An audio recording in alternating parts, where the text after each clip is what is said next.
Hello mga kabusing! Welcome back to my vlog!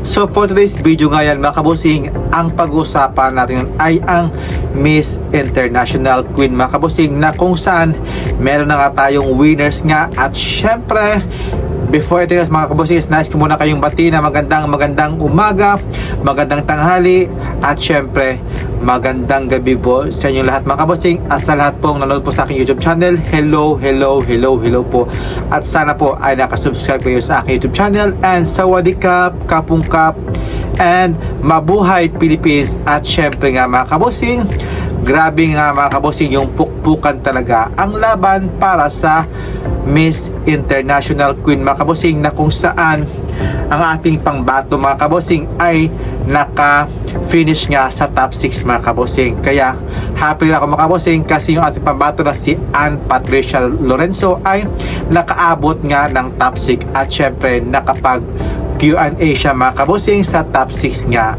para makaabot sa top 3, pero hanggang top 6 lang talaga ang inabot ni Patricia Ann Lorenzo mga kabusing.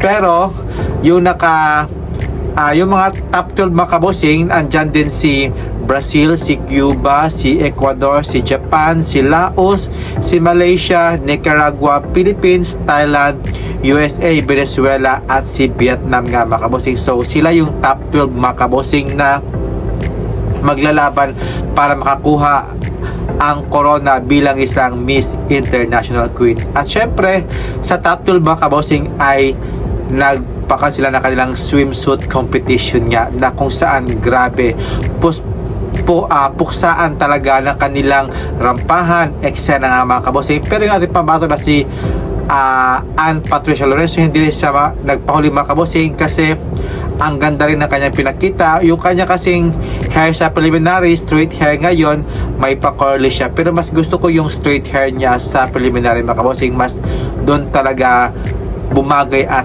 maganda talaga yung kanyang buhok doon, at yung ayos doon ni Patricia Lorenzo. Ayan. At syempre dito yung nag-stand out mga kabusing sa top 12 sa swimsuit round. Gusto ko dito yung galawan ni Vietnam, ang ganda sa kanya sa swimsuit. Si USA din maganda, tsaka si Thailand mga kabusing, sobrang pretty niya at babaita talaga yung kanyang itsura, yung hubog ng katawan, babae talaga kay Thailand. At syempre si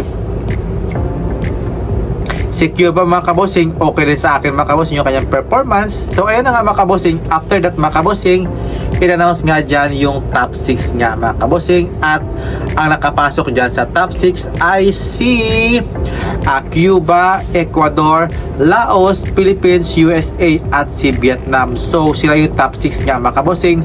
Sad to say, hindi nakapasok ang pambato ng Thailand para sa top 6. I don't know why, kasi maganda naman siya, ang tangkad, hindi masyadong makikitaan ng lalaki yung face, pero yung talaga siya, mukha siya ng babaihan talaga si Thailand. So after mga kabusing ng top 6, may Q&A yan mga kabusing. Kaya yung sagot ni Philippines, okay na okay sa akin, pasok na pasok. Pero nung tinawag ko yung mga kabusing, yung top 3 ay nakapasok ka dyan si Vietnam, si Cuba, at si USA. Sila yung top 3 mga kabusing sa Miss International mga kabusing. At grabe yung gown mga kabusing no, ni USA, ang ganda at pang-reyna talaga yung kanyang galawan nito ni USA. At syempre yung kay Vietnam, babaihan din talaga si Vietnam mga kabusing. Ang tangkad, mahaba rin yung kanyang bias.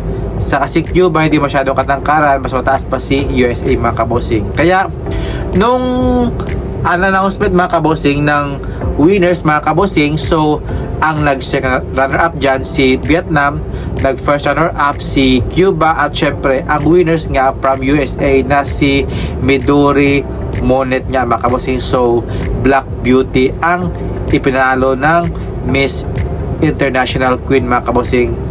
When it comes sa kanyang beauty, okay na okay mga kabosing, maganda siya.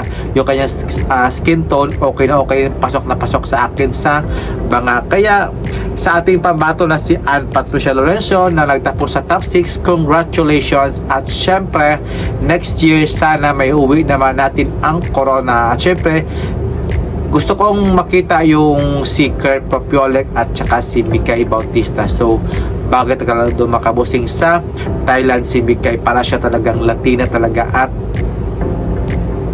mukhang may laban talaga itong si Mikay. Bukod sa maganda na, matangkad pa at sexy talaga itong si Mikay, same din kay Kurt Papiolek mga kabosing, na ang ganda, ang sexy nila mga kabosing. Kaya sana next year sa pambato ng ating Pilipinas, sana either sila sa kanilang dalawa yung ating may represent naman sa bansang Thailand. Kaya maraming salamat mga kabosing, and see you in my next vlog. So kapong kap and syukran mga kabosing, bye bye, keep safe. Mwah.